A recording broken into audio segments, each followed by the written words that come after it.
We live in a fantasy world now. Reality has been destroyed. This is the time that we really need to pay attention. The probabilities are overwhelmingly on gold's side. That is the best environment to see gold increase its value. Welcome to Palisade's Gold Radio. I'm your host, Tom Bodrovics. Joining me today is a new guest to the show, Alex Krainer, market analyst, author, and an entrepreneur. Thanks for joining me today, Alex. How are you? I'm doing very well, Tom. Thank you for having me, and warm greetings to everyone out there. It's a pleasure to have you, Alex. And of course, this is the first time you and I have spoken on the show. We've spoken in person a couple times, and I'm really looking forward to digging in with you because you really have a good way of kind of linking everything together that's happening in the world right now. And I want to start with something that you wrote about recently.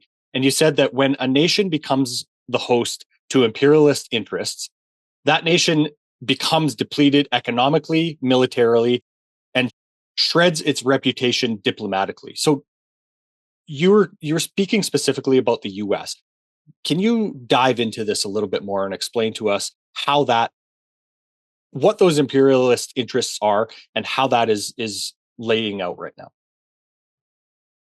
Well, the way I came to that conclusion is through reading history, and it's not just the United States. It pretty much happens over and over again. It's almost a predictable cycle of history. That has happened to the United States. I think the United States has, at the turn of the last century, become increasingly infiltrated and co-opted into carrying water for the British Empire, which, unlike what they taught us in school, is still very much alive and kicking. But at the beginning of the 20th century, the British Empire became so weakened and depleted that it needed a new host, and so. Also, I'll digress a little bit to clarify what I mean by empire. Usually, as you study history, we tend to conflate empires with nations. So we had, the Spanish Empire and the French Empire and the Dutch Empire and the Venetian Empire and so forth.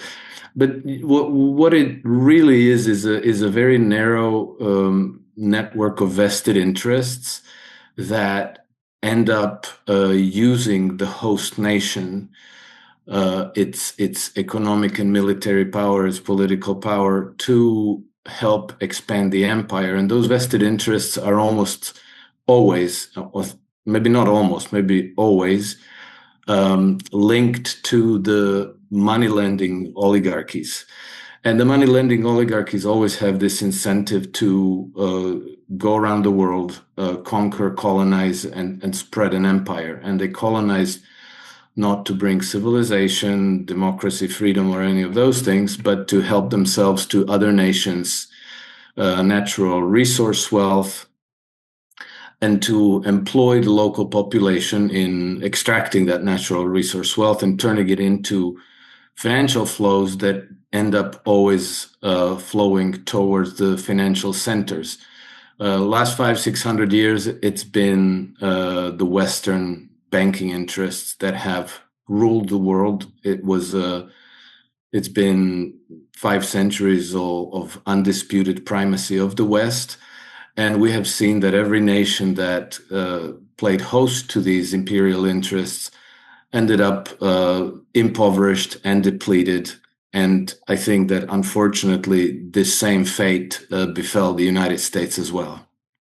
And so the United States came into existence as a rejection of European imperialism.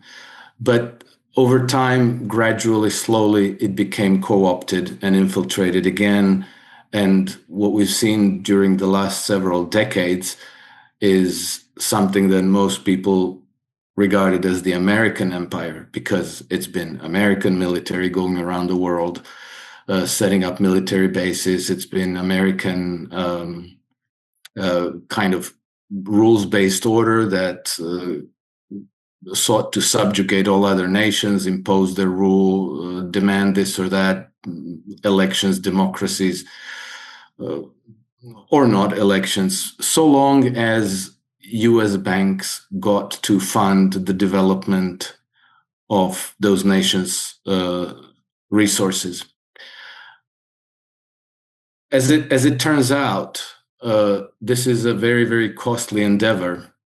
So while immense wealth accrues to the banking cartels, the nation itself becomes depleted because the paying for all the imperial misadventures, the military interventions, is exorbitantly costly. And it's the way these imperial interests work is that they always end up passing the bill for maintaining the empire to the host nation and to their taxpayers. And so we see where the United States is now, and it's starting to increasingly resemble the Victorian England, the horrors that Charles Dickens described in his works from the late 19th century. So you have a disappearing middle class, you have huge polarization of wealth, and more and more people who are impoverished, who have lost opportunities in life, who are homeless. And it seems that to get a nation off of that path is extremely, extremely difficult.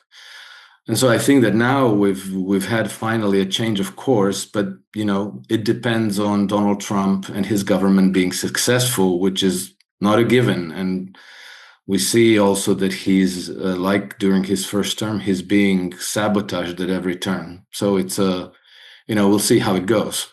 Mm-hmm.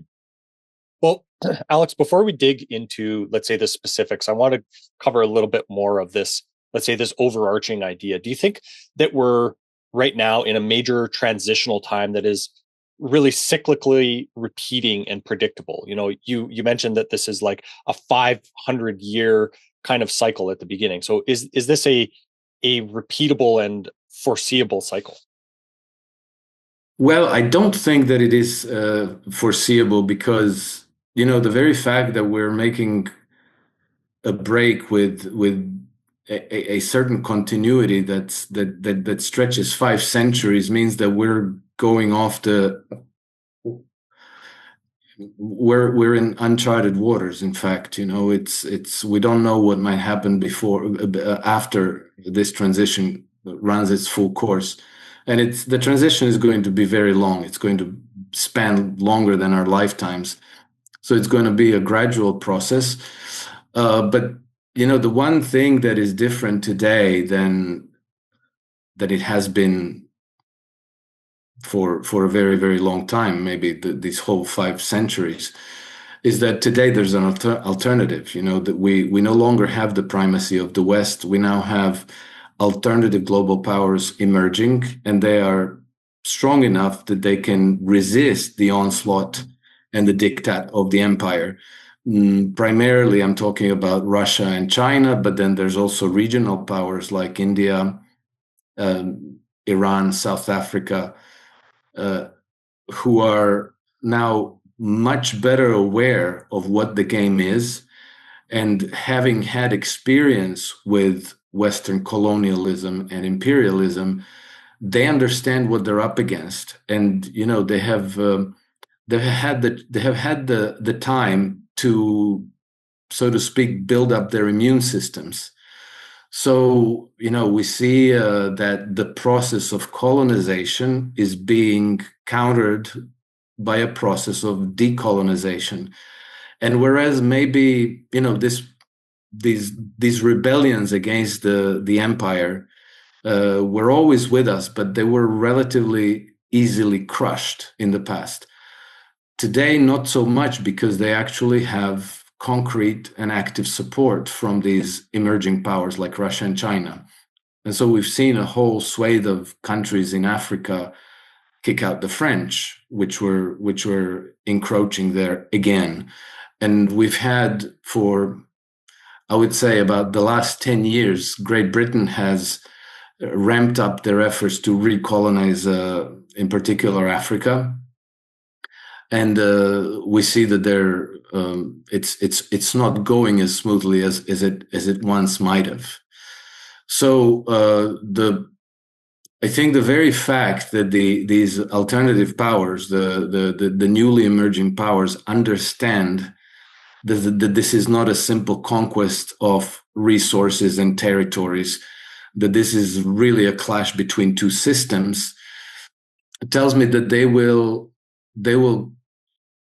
continue this struggle, and that they will continue to try to bring other nations and other parts of the world into a new and different system, and that they will actively seek to quarantine these centers of imperial power, which are, primarily we're talking about the city of London with its satellite, which are Paris and Wall Street primarily, but then there are others. They've penetrated through most of the developed world to countries like Sweden and Holland and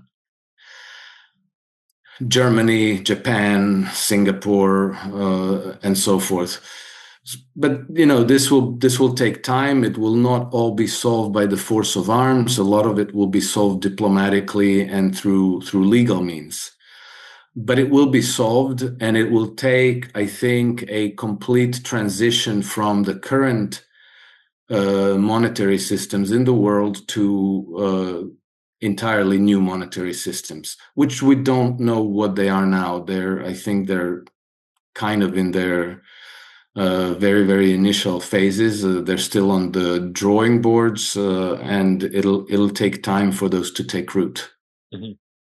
Well, as we think about those new monetary systems, Alex, do you think that, on balance, we'll end up in a place where there's, let's say, three currencies through the world, or two currencies through the world that facilitate exchange? Or is that part of the transitionary period, and then we'll end up at a unipolar world again? No, I don't think we're going to end up in a unipolar world. I think that as far as the monetary systems are concerned, I've paid fairly close attention to the developments in this domain. Mm-hmm. And the Chinese have their monetary system, and they're creating new ways of trading, and they are being actually quite effective at that. Then there's a whole group of people in Russia who are working on creating a new monetary system, a new reserve currency, a new trade settlement currency for the future. And it's a complex problem. So one of the people who has been at the forefront of those developments has been Sergei Glazyev, Russia's one of the leading intellectuals in Russia, and one of the key advisor to President Putin. But at some point, even though I read a number of his papers and certain white papers for different currencies that were being considered, at some point he said, well, we don't need to proceed with this. It's not necessary. It's going to be very complex, and it's sufficient for our purposes that countries be free to trade between themselves and settle those trades in their own currencies. So that is certainly correct and legitimate, but I think that over time there is going to be a tendency to launch a new currency. And I think that is in the works. Only maybe they're going to have to ambush us with it, because they can't really give too much of an advance notice, because it's going to attract very, very fierce opposition from the rules-based global order.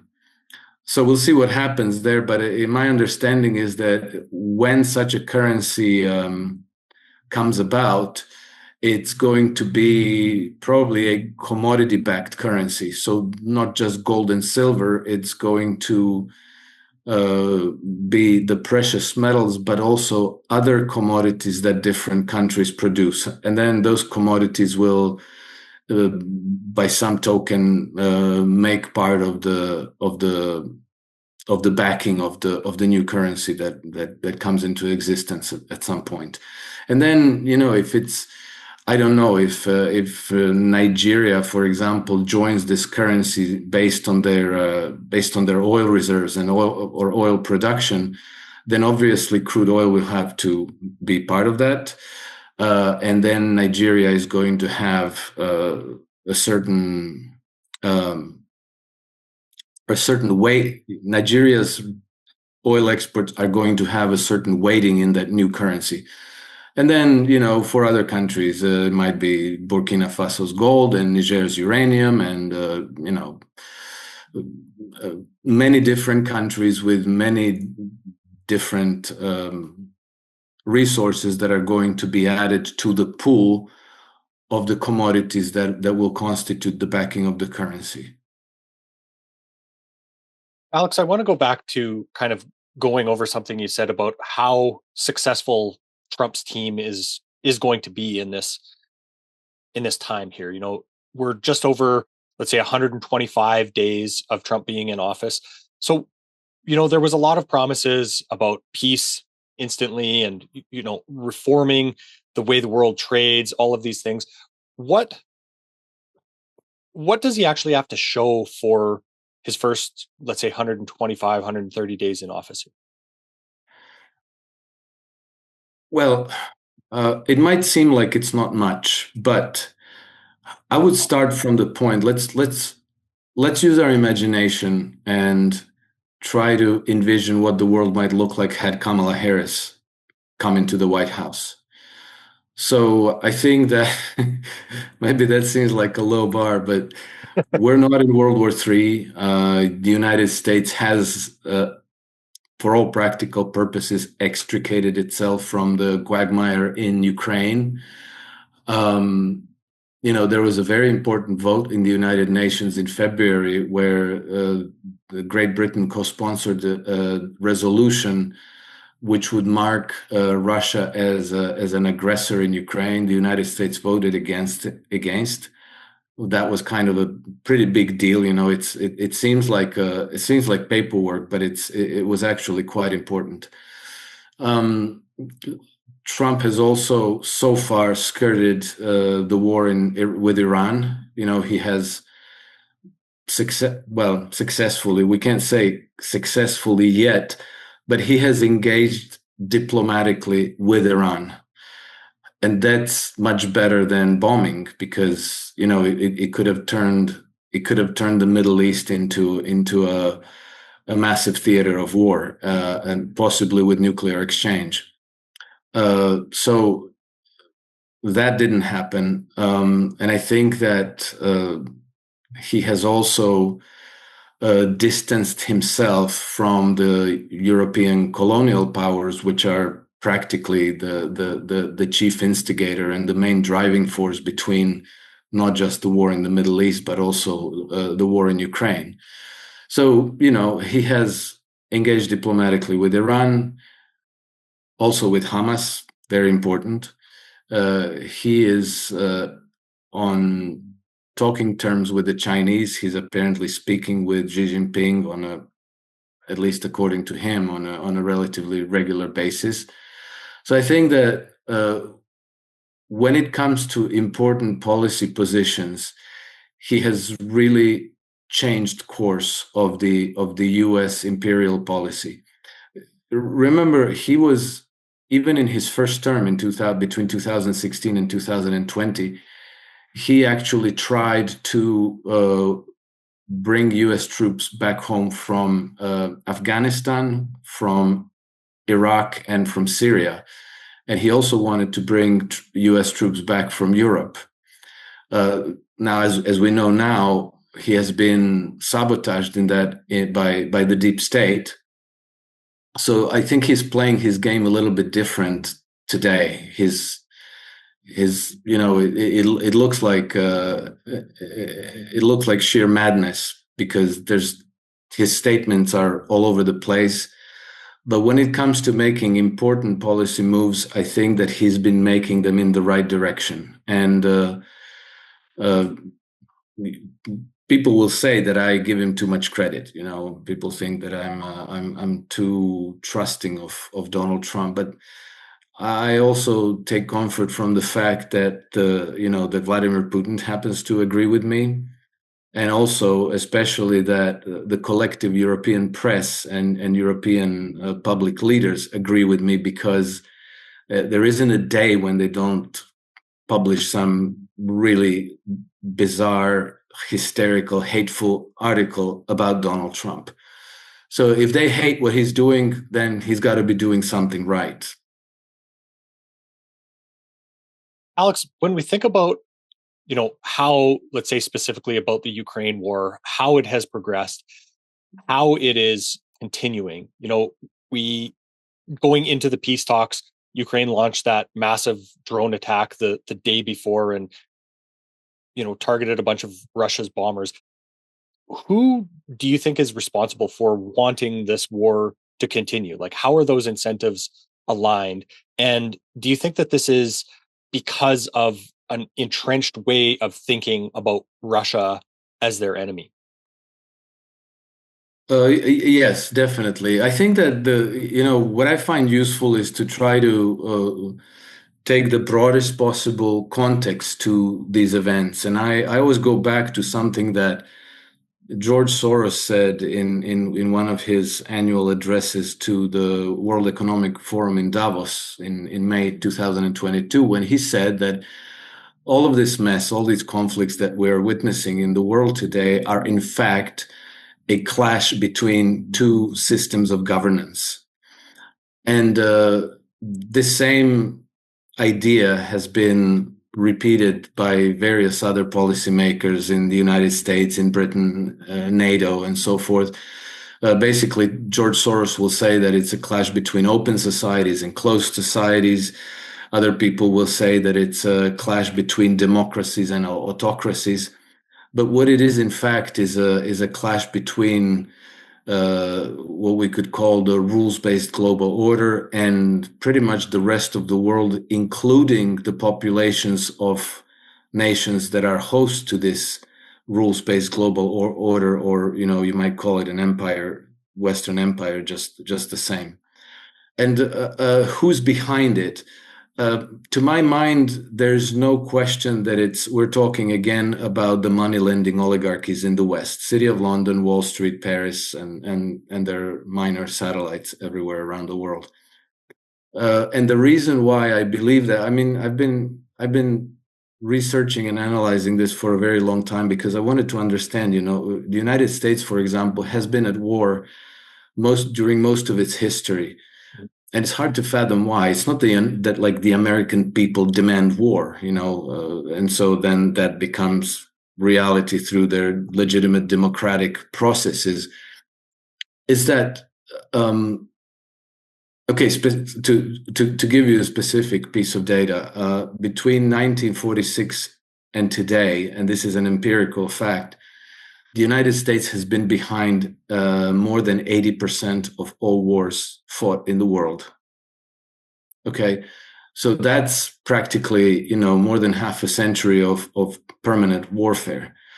And clearly the American people are not in favor of that, because every time they get a chance, they always vote for the anti-war candidate. And the only exception to this was George W. Bush's second term, when it was in the aftermath of 9/11, and there was a bit of a psychosis triggered by the terrorist attacks in the United States on September 11.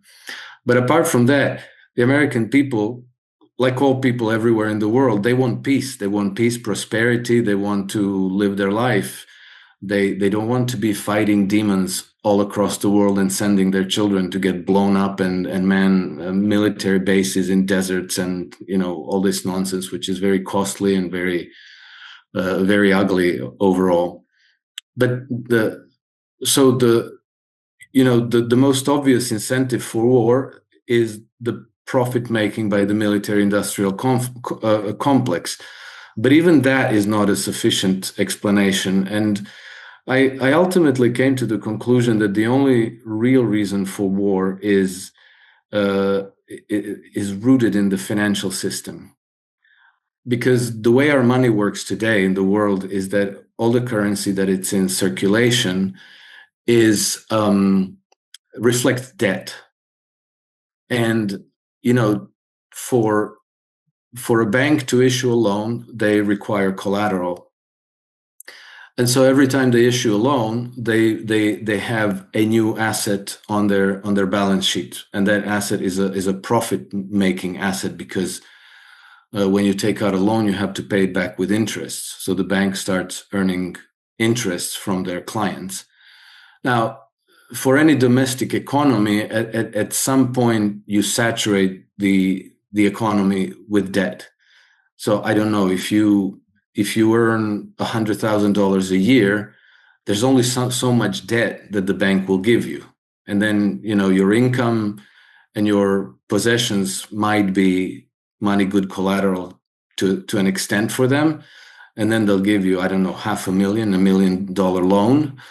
But they will not give you $1 billion loan, right? So that they can't put that asset on their balance sheet.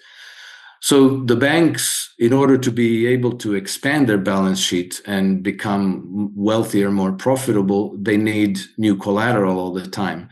And once you've saturated your domestic economy, then, you look to other places in the world that maybe have oil and gas reserves, lithium deposits, other natural resources, and then you issue loans to your clients, which are these multinational corporations, who are going to go to those countries and develop those resources. And then those resources, once you've, I don't know, let's say if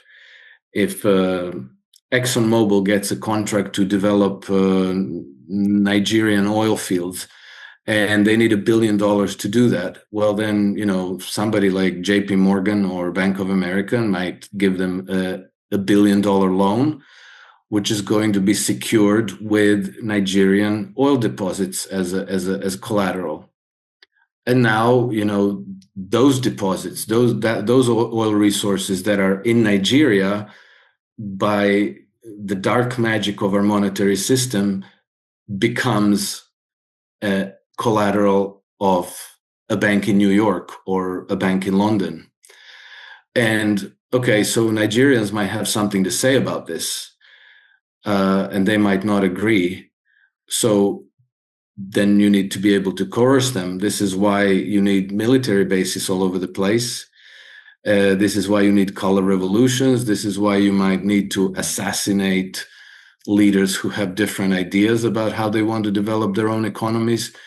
And this is how colonialism emerges and how empires start to spread. And so, just to finish this argument, also, if you just focus on ExxonMobil in this case, they're the visible arm of the imperialism, because we see them. We see their employees go and set up these oil rigs and refineries and everything that they do around the world. But ExxonMobil could just as well have a profitable business on a different basis. They could simply buy crude oil from a Nigerian exporting company. So Nigerians develop their resources themselves, then sell it to ExxonMobil, and then ExxonMobil sells it on their domestic markets, distributes it, has tankers and gas pumps and all this stuff, and they can have a lucrative, profitable business on that basis. They wouldn't need to go conquer and subjugate other nations. The only part of our economy, the only group in our economies that for whom the control of those resources is an all or nothing proposition are the banks. So either it's collateral under their control and those loans are on their balance sheets, or it's on somebody else's balance sheet. So it's really a zero-sum game as far as they're concerned. So they're going to be the ones that are going to exert pressure on governments to go regime change, Iraq, Nigeria, Kazakhstan, whoever. and set up military bases to make sure that the right government stays in power. And we see that, now in the Middle East. We see it in Ukraine, where loudmouths like Senator Lindsey Graham has been talking about 10 to 12 trillion dollars of of Ukrainian resources that we must not allow that to fall into Putin's or Xi Jinping's hands, and blah blah blah. He's talking too much, but he's giving away the game. This is what it's all about. It's never been about freedom and democracy or human rights of anybody in the equation, let alone the freedom and democracy of the American people. That's fair game as well, as far as they're concerned. Well, Alex, seemingly right now there is so much chaos, so many micro events to focus on, and we're constantly inundated by just the news flow of everything that's happening right now. But I always think it's useful to really zoom out and get a broader perspective. Do you have a way or a framework of interpreting this bigger collection of these micro events that we're witnessing right now, perhaps through a religious framework or otherwise? Well, yeah, my framework is basically what George Soros told us, that it's a conflict between two systems of governance. Mm-hmm. And I think that for a lot of these events in the world, you can see that some events favor one side, other events favor the other side. For example, we just had riots in LA. I don't know if they're still going on or not, but over the weekend it got quite out of control. To me, if I were an investigator in charge of the case, I would immediately suspect that this is not a spontaneous event, because the immigrations, the ICE executed, I think, a total of 4 search warrants in Los Angeles. And you would have to think that Californians are just so passionately defensive of their illegal immigrant community that they just all erupted in these spontaneous riots because they want to defend them. What I think instead is happening is, again, a way to destabilize and delegitimize Trump's government by, again, like during his first term, starting these street riots, what they like to call the summer of love, And sure enough, when you dig under the surface a little bit, you find a lot of evidence for that. For example, the mayor of Los Angeles is Karen. It just escapes me now. Karen, the mayor of Los Angeles. Karen, the mayor of Los Angeles. Appropriate enough. It'll come back to me anyway. You think that she's just mayor of Los Angeles, and that just because she's afflicted with the Trump derangement syndrome, she declined to provide police protection to the ICE agents. But then you find out that she was actually an alumnus of the National Endowment for Democracy. Karen Bass. Karen Bass, thank you. She's, and she came into the National Endowment for Democracy late 2013 or early 2014. Previously, she was involved with the regime change operation against Gaddafi in Libya. And then in 2014, when she came to the National Endowment for Democracy, we had the regime change operation in Ukraine. I don't know whether she was active as a participant in that operation, but National Endowment for Democracy very much was. They practically kicked off the whole thing and coordinated the event. And then she also worked as she worked in U.S. Congress on oversight of National Endowment for Democracy, which seems like a very strange conflict of interest, but whatever, it is what it is. Anyway, she seems to have earned their trust because by the time she became mayor of Los Angeles, she was also a vice chairwoman of the National Endowment for Democracy. NED, National Endowment for Democracy, is practically the regime change central under the CIA. It's not officially under the CIA, but the CIA set up the National Endowment for Democracy pretty much as an agency that works on regime change operations, color revolutions, coups, and so forth around the world.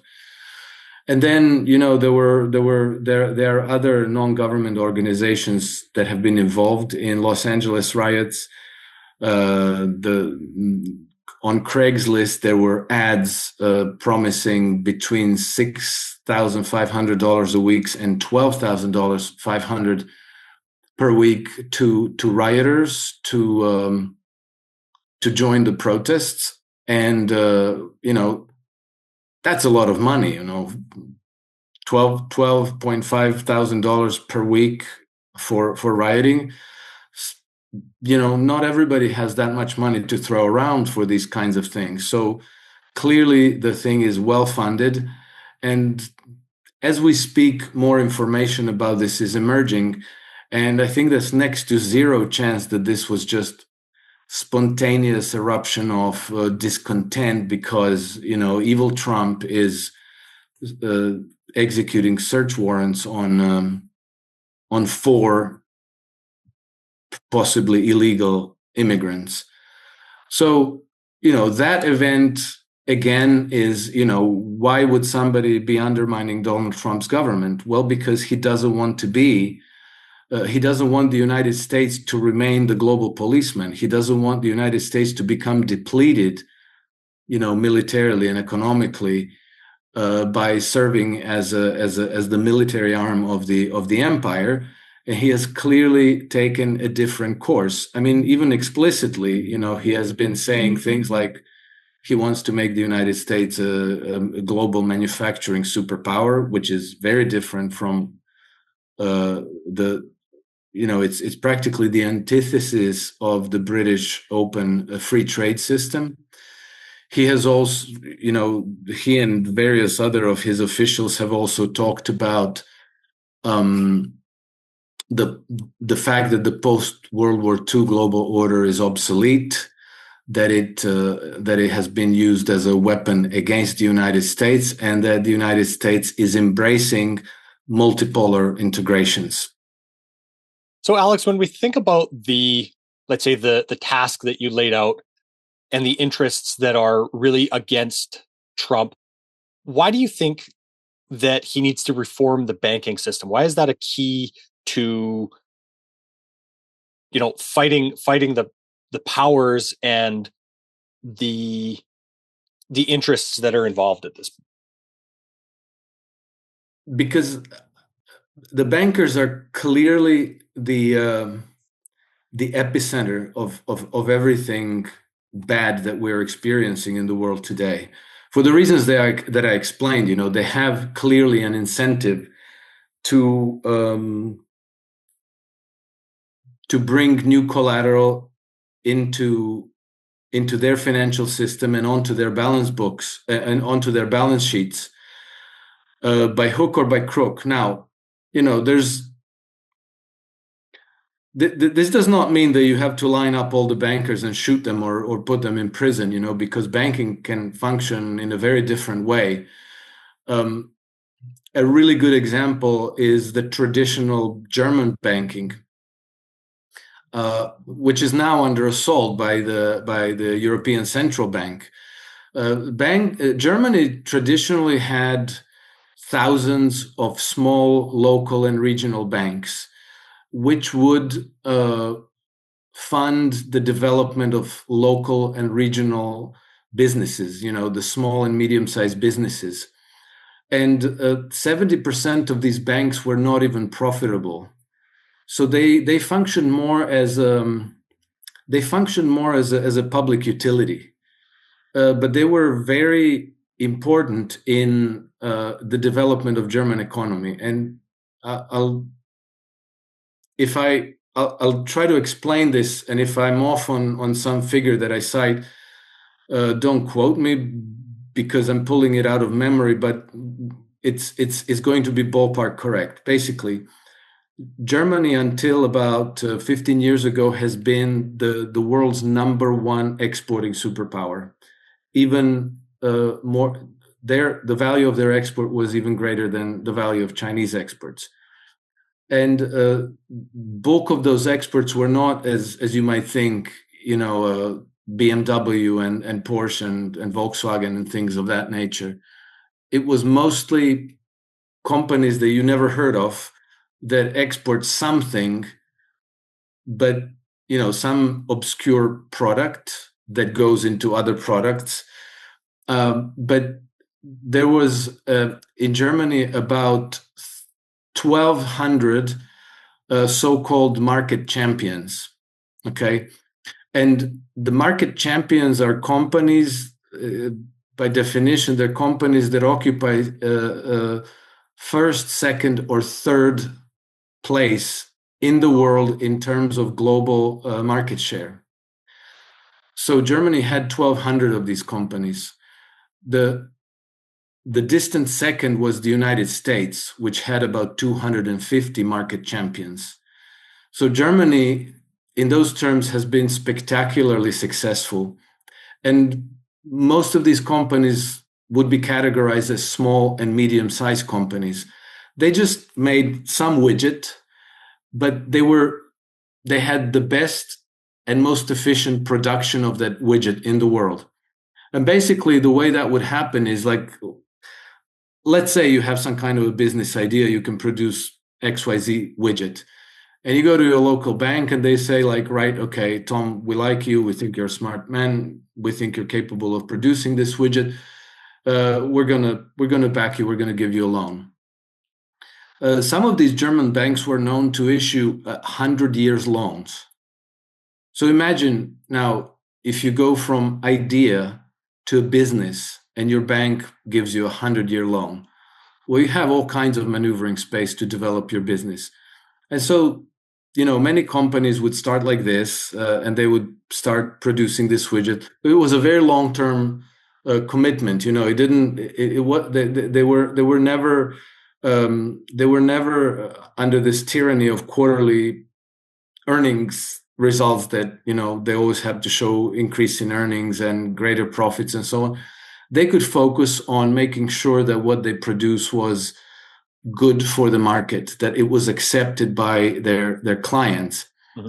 And then given this time, you would have second generations where maybe if you're producing some chemical, your children go and they study chemistry, they come back as chemical engineers, they know new things, they know where to acquire new machinery, hire new people, and so forth. And so, in the next generation, you've refined and perfected your offerings. The banks would always be there as support, to give financial advice, to encourage these companies to go to international trade fairs and so forth. And so, 1,200 of similar companies out of Germany made themselves into global champions. And so that was the power behind Germany's global success as an exporting superpower. And a very, very important part of that whole dynamic has been the German banking, meaning these thousands of small regional and local banks that were supporting their economy in a very productive, very constructive way, rather than just squeezing everybody for basically rent income and speculating, on capital gains plays in the marketplace. And so you get that dynamic when you create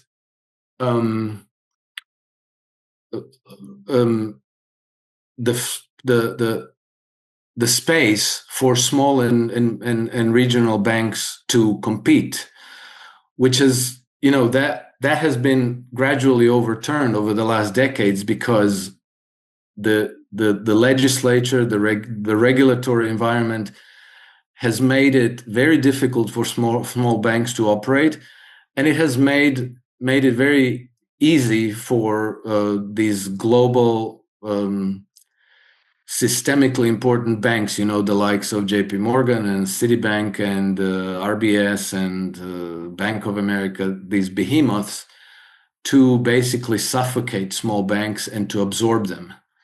Well, the dynamic changes radically because you wouldn't be able to go to JP Morgan and tell them, hey, I want to produce this widget. Would you give me a loan? They will not even talk to you. They will talk to General Electric. They will talk to Apple. They will talk to ExxonMobil.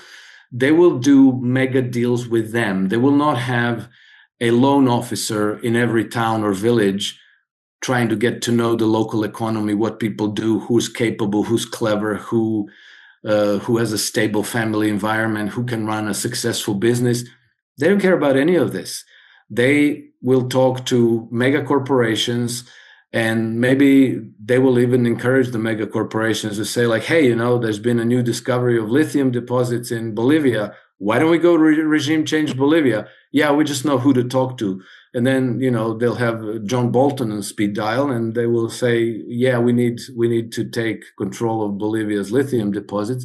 And then pronto, you have a regime change in Bolivia.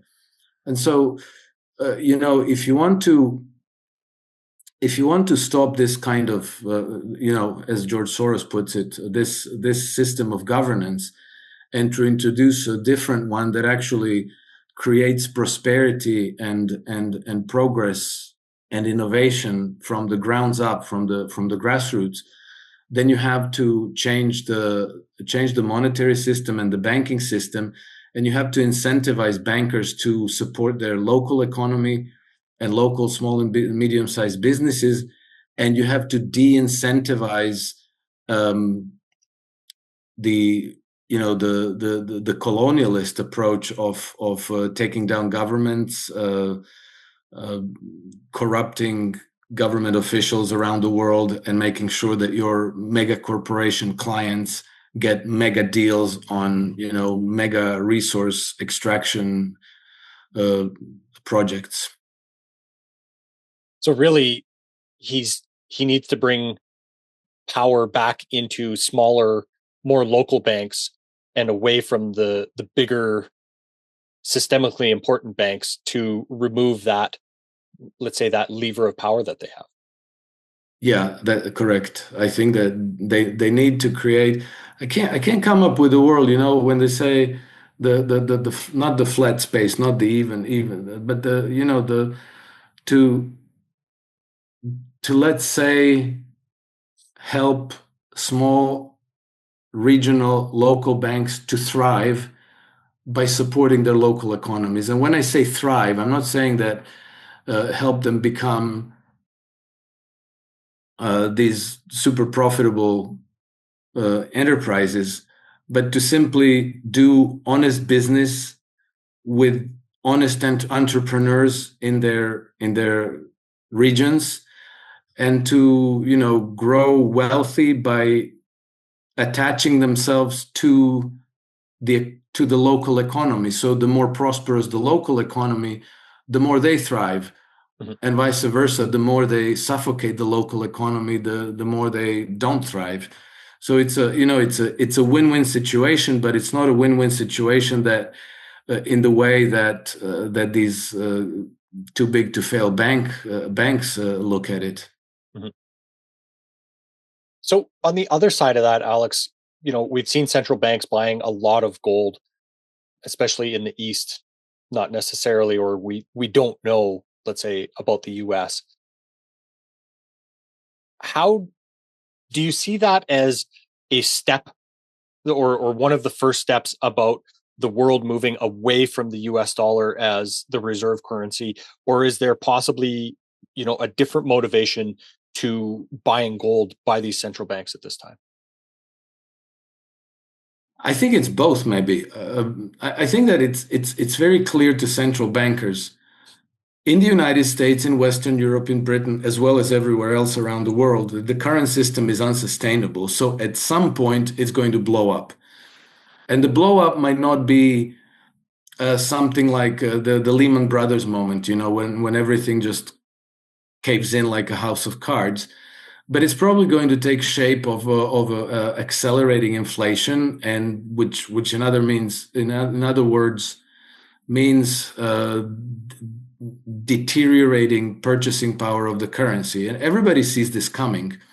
And so there's going to be something else in the place of current currency regimes in the world. And I think that whoever has the most gold will have a say in what the new system is going to look like. And those who have no gold are just going to have a lot of toilet paper on their hands, and they're going to have no say in this. So, the fact that so many central banks around the world have been buying up gold is an expression of their confidence in the current currency regime. And then, for any reform to start a new economy, or to start a new monetary system to support the economy, you're going to have something. And gold doesn't fail. Gold has a 5,000 or however long track record of being a trusted currency. It has a value that is beyond any dispute. Nobody will refuse gold. I mean, unless they're completely brainwashed, which we've also seen. But generally, speaking in like macro terms, people know the value of gold. They know the price of gold. And so, you can use gold as that collateral, which will be able to kickstart any economy anywhere. And then, as the economy grows, then other values emerge. But, I think that gold is going to be essential as a kickstarter for many nations in the world. Alex, typically in a precious metals bull market, we see gold, take the lead as the market starts to mature, starts to progress. And then the capital that comes into the space starts to trickle down, let's say, into silver, and makes it end up leapfrogging gold. So would you say that the behavior of silver up to this point is fairly typical for a bull market in your understanding? Maybe. I genuinely don't know, because, I've looked at the behavior of gold, and gold usually has historically kind of tended to catch up with inflation rather than leading. This time around wasn't so different either, because until about a year and a half ago, gold was just going nowhere. It was kind of flat there around $2,000.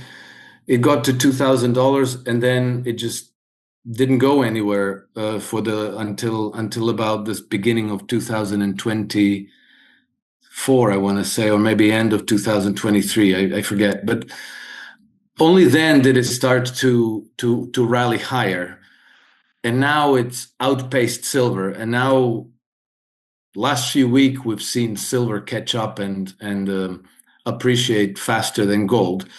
So I think it's very hard to say, because ultimately it's down to the psychology of the markets. It's the cumulative psychology of market participants. And today we have this thing called Bitcoin, which we never had before.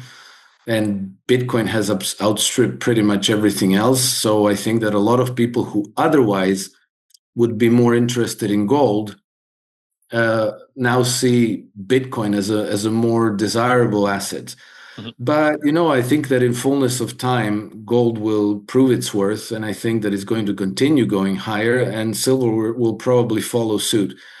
Back in the 1970s, which was the last time we had a significant inflationary episode in the West, gold appreciated 24-fold between 1971 and 1980. Over the same interval, silver appreciated something like 50-fold. So we'll see, but I think that the ratio between gold and silver is a bit distorted at the moment, and I think that if historical norms are anything to go by, then silver probably has more upside than even gold. Mhm. You use technical analysis and trend analysis to understand markets. How do you think about, let's say, managing risk within your portfolio? Is it by identifying the trend and then setting the parameters of, let's say, an acceptable loss or gain before actually entering the trade, Alex? Okay, so there's two separate things here. One is the risk, and the other part is uncertainty. So where the price of gold, silver, or any other asset is going to go over the next day, week, month, year is shrouded in uncertainty. Nobody knows and nobody can know. So basically, I use trend following as kind of a compass to gauge directional exposure to markets. So if the price of something begins to trend up, we would go long. If it begins to trend down, we might go short.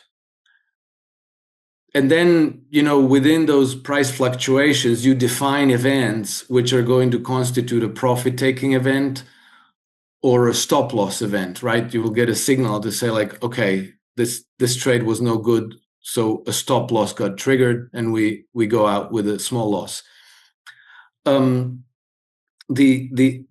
It's the same thing for profit, where you say like, okay, this price rally is really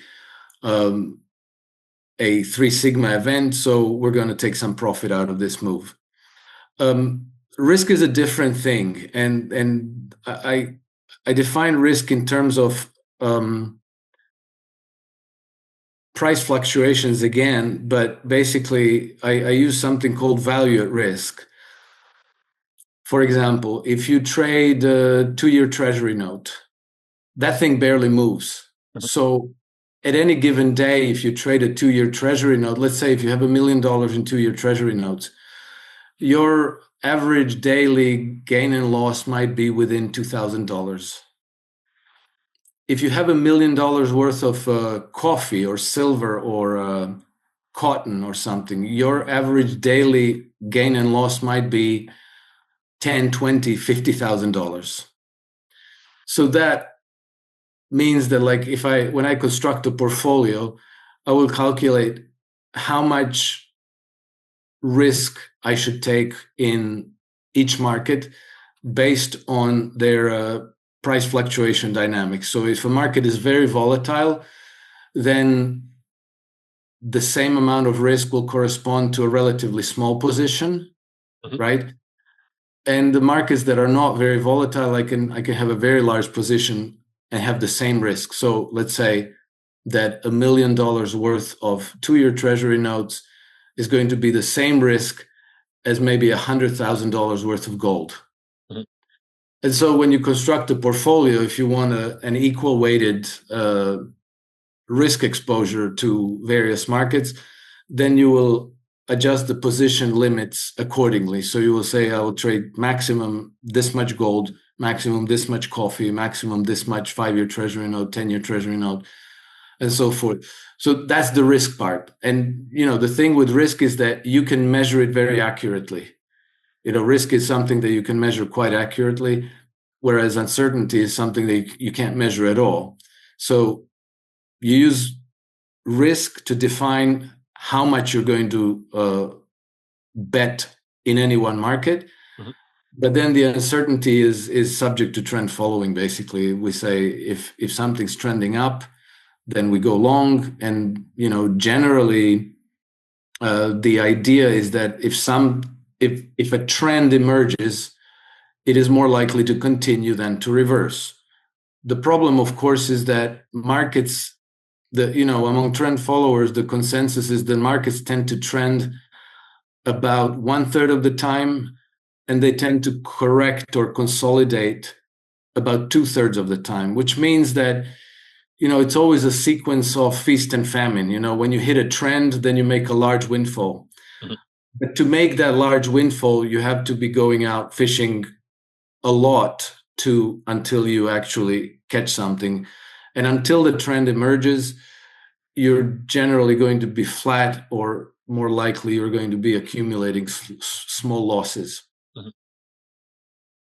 What other markets are really important to you right now, Alex, that you're really watching? Is the crude price, for example, a very important component of this macro environment at this time? Yes, generally, energy is very important. Crude oil, oil derivatives, as well as natural gas. Natural gas has been very frustrating for trend followers because it has just been doing these. It's been going flat, hugging all-time historical low for many years, and then it will start to trend. But then I don't know if you've heard of Mr. Slammy. Mr. Slammy likes to visit markets frequently, particularly gold and silver, but also natural gas. And I think that the reason is because natural gas is a hugely important component in not only in its direct uses and in electricity generations, but it's also a hugely important cost component in production of fertilizers. So I think that to avoid food price inflation, they've been keeping the price of natural gas very low. So every time it seems to launch into an uptrend, it suddenly and sharply gets slammed down. And we've seen that so many times over the recent years. But the result is that I think that the prices of natural gas are very unnaturally low at the moment. So that thing might go into a bull cycle at some point. And, even if you have certain control over market prices, even if you have ways to manipulate them down, which, it's a conspiracy theory, but, anybody who's ever spent any time in the markets will tell you, oh, absolutely, they do manipulate prices. There comes a point where they can no longer control it. There's only so many naked shorts you can flood into the market without getting burnt in the end. So at some point, the thing is going to become unglued. And then, there are industrial metals, platinum, palladium. Well, platinum is a precious metal, but also palladium and copper.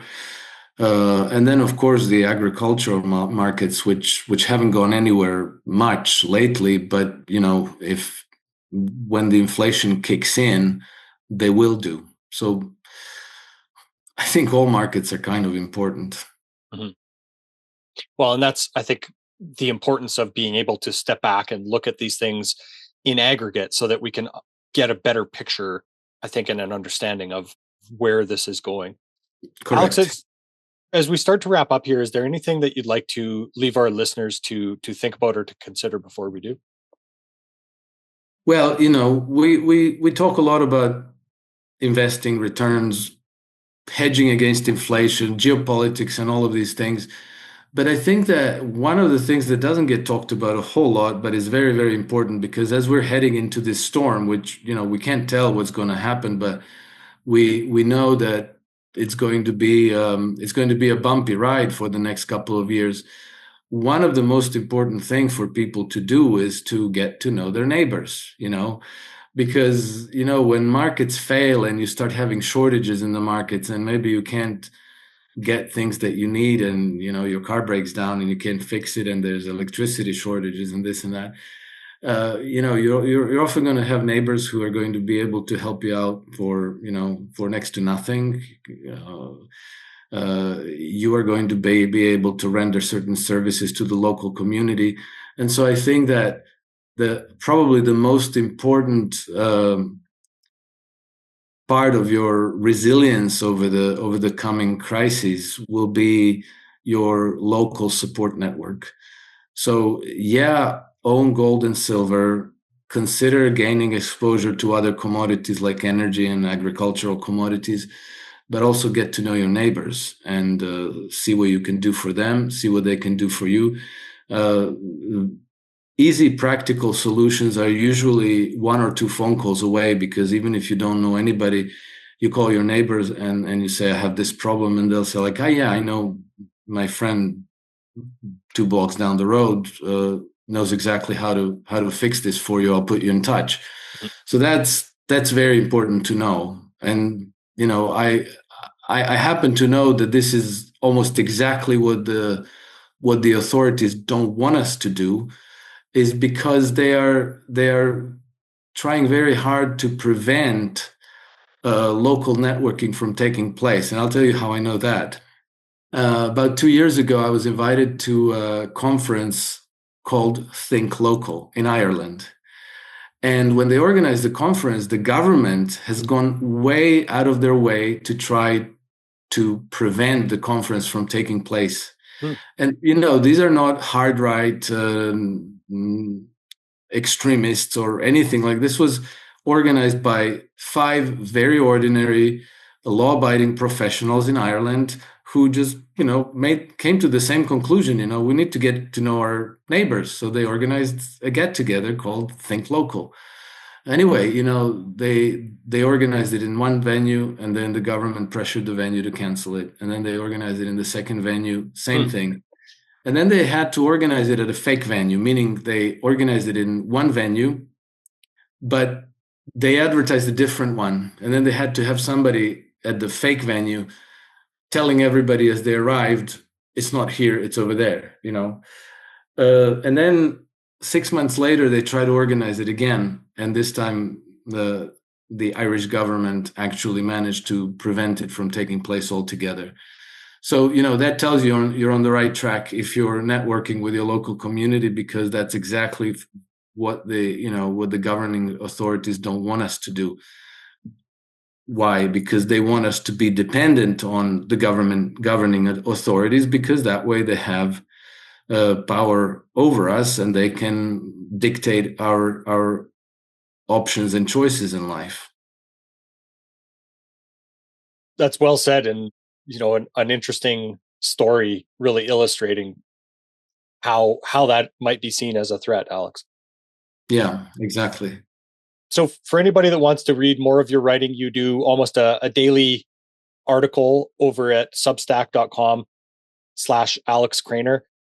Your trend following stuff is available at trendcompass.substack.com. And of course, on Twitter at NakedHedgy. Anywhere else you'd like to point people to, Alex? Yeah, correct. The daily newsletter is iSystem Trend Compass on Substack. Okay. The Alex Krainer Substack is not daily. I publish less frequently, but let's say a broader range of topics. And there I publish, let's say, somewhat.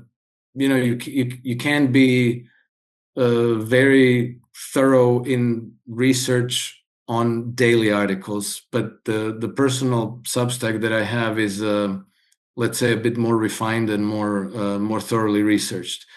I have a website called iSystem Trend Following that explains what I do in a bit more detail, and I also have 2 of my books on trading and trend following listed. They're as free downloads. People can find it under the About tab, and they're not free because they're crap. They're free because Amazon canceled me, but continued to sell one of my books for almost $1,000 a copy, because it ended up getting an award as number 1 of the top 5 commodities trading books for investors and traders.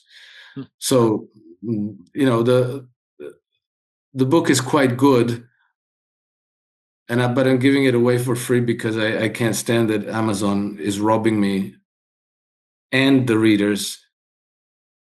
So it's out there. Perfect. Well, Alex, I really want to thank you for your time today and look forward to catching back up with you in the future. Thank you, Tom. That will be with pleasure. All the best. Thank you. This podcast is for general informational purposes only. Nothing on this podcast should be taken as investment advice. Guests on this show are not compensated for their appearance. Listeners are urged to educate themselves and make their own decisions. Do not base any investment decisions on the information contained. To view our full disclaimer, please visit our website.